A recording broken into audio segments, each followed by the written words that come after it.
開機、關機設置步驟。點擊設備，勾選需要設置的設備名稱，點入更多設置，點入開關機，點入添加計劃，或到類型勾選開機，設定好時間，按確認。設定好開機時間，再點入添加計劃，設定關機時間。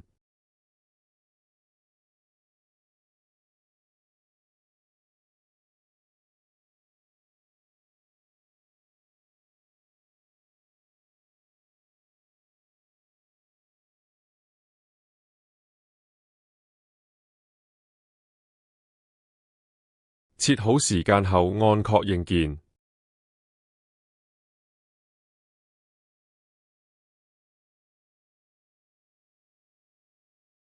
顯示添加的關機時間。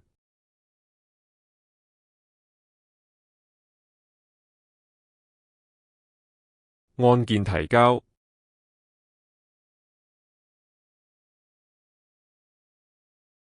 日程提交成功。開關時間功能設置完成。